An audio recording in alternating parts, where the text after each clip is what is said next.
That concludes questions for oral answer. I call on the government order of the day. Debate on Prime Minister's statement. Honourable Anne Tully. Speaker.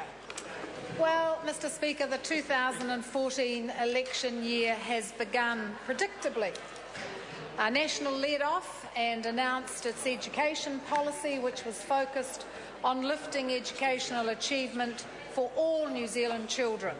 It was well targeted, and as a result, parents, teachers and school leaders love it. It was well thought through, and it was well costed, and we know how we're going to fund it.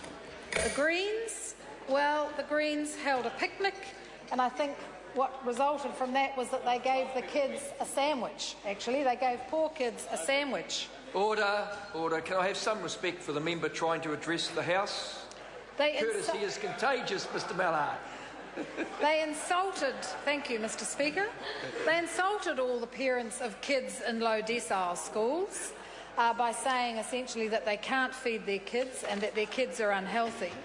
But more importantly, they reinforced their lack of ambition for these kids by confirming their belief that poor kids can't learn. It's not that the poor kids aren't bright or that they're hard-working. They simply can't learn because their parents don't earn enough dollars. And, Mr Speaker, I find that is insulting. And while we're on insults, I'm actually rather insulted as a constituent MP. I serve an electorate day after day, week after week, meeting and talking with people in my home communities. And I have to say they are not well off. I represent in my electorate some of the poorest communities in New Zealand.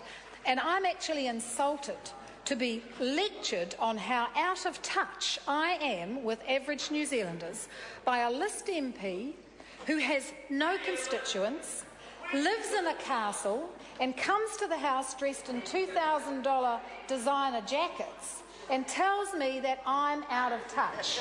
Well, actually, I say to the Green MPs, come into my patch and have a look. Come into my patch. We have some fantastic schools. Order.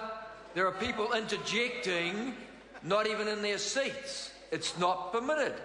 I call the honourable member Anne Tully. Thank you, Mr Speaker. I sat in the school prize giving for a Portuguese primary school at the end of last year. They filled the local hall. They filled the picture theatre. All those parents there with huge ambitions for their kids. Enormously successful school focused on increasing kids' vocabulary and particularly increasing their ability to read. A very successful school. I also went over to Ilminster Intermediate in Kaiti, again right in the heart of low socio-economic community in Gisborne. And again, a hall filled with parents, all with big ambitions, bright ambitions for their kids, succeeding at school in a poor area. Their parents might not have a lot of money, but they have huge ambitions and huge aspirations for their kids, just as this John Key-led government has. We believe that those kids deserve the very best education that the state can provide, and we know that just because they're poor, it doesn't mean that they can't learn with great teachers and great schools. So I say to the Greens, get out there, you get out there and get in touch. Order. I say to the Greens, Mr Speaker, get out there and get in touch with real New Zealanders. Go out and win an electorate. And then you can deal with real people and with their real issues. Great point. And that brings us to Labour. Well, how embarrassing. I mean, how embarrassing a start for the Labour opposition this year. Their best start turns out to be their worst start, their absolute worst start. In fact, you might call it a stop-start. Last night, their leader had to admit that he'd got it wrong in his baby bonus speech. And what did he do? He blamed the speechwriter. For heaven's sake, he's delivering what probably the most important speech of the year, sets the agenda for the Labour opposition, and he doesn't check his speech before he reads it. He doesn't check it and recheck it for facts. So that either tells us that he's a lazy politician, relying on his speechwriter, or else he's not prepared to be accountable.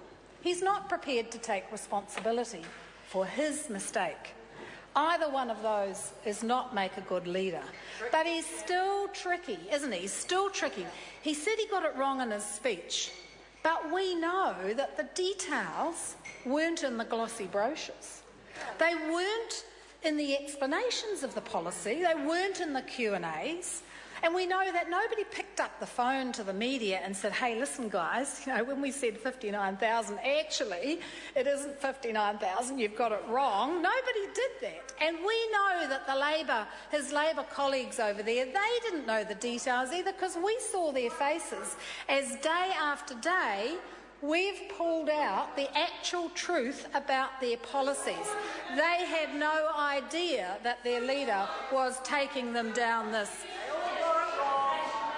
We slowly have found out that not 59,000, in fact we're still not sure exactly how many people are going to get this baby bonus, probably only beneficiaries and single income families earning 150,000. That's probably what it's come down to. I'd call it a failed to start, actually. Mr. Speaker, I just want to read a little bits of an article that appeared in the Gisborne Herald lately. Written by a lady called Mary Pauhatu, a very good community worker, and it's headed High on Success. And it highlights for me the sensible approach that this government has taken to focus on targeted, wraparound support to our most vulnerable families and parents, and why spraying hundreds of millions of dollars around, hoping to fix a problem, has never worked in the bad old days of Labour governments and won't work now, despite... No, they don't learn. So Mary said, High on Success, I just spotted the guy selling legal drugs, counting all your mokapuna's money in his shop. Indeed, he hardly had a chance to count it all up because your mokapuna kept interrupting him to buy more of the stuff. Readers, I've also spotted your kids with their little kids sitting in their double-parked cars while Mama's in the shop buying the chemical, standing in her pyjamas with her $50 note in her hand and the car running. But she's not coming out of that shop with much change. But man, are those kids going to have a great time. Mum, if she's buying it for herself, will be off her face, high as a kite, and maybe she'll come down slow, or maybe she'll come down with a big fat whack, and maybe your mokapuna have had no kai and are hungry and they get the whack. And the next $20 or so, and the next day it starts all over again. And the guy in the shop is hardly having time to count your mokapuna's money. And your mokas all have got loyalty cards to that shop. They are Platinum Plus members.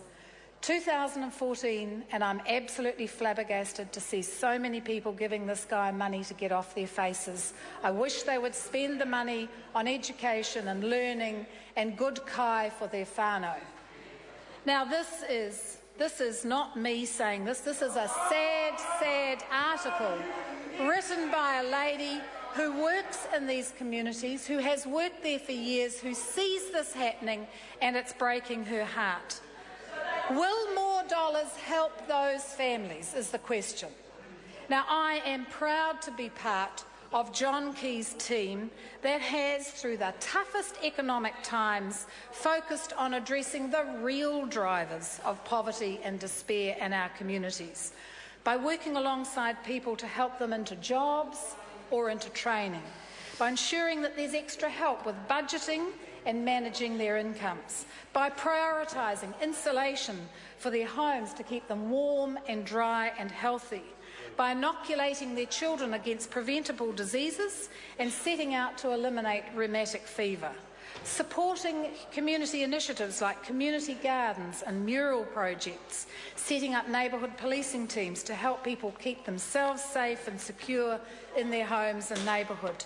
The outstanding work that Paula Bennett and to a lesser extent I and now Hekia Prata have done to support teenage mums and dads with home support places and programs, education, early childhood education, parenting and budgeting help and advice, and ongoing mentoring and support. And again, the outstanding work protecting our vulnerable babies and children from violence that Paula Bennett is leading. Some families need special care and assistance. Some kids need more than just a cash payment. They need someone to look out for them, their families, their community and their government, so that they get, as Mary says, education and learning and good kai for their whānau. Mr Speaker. Just before I call the next member, I wish to advise the House that this is a split call.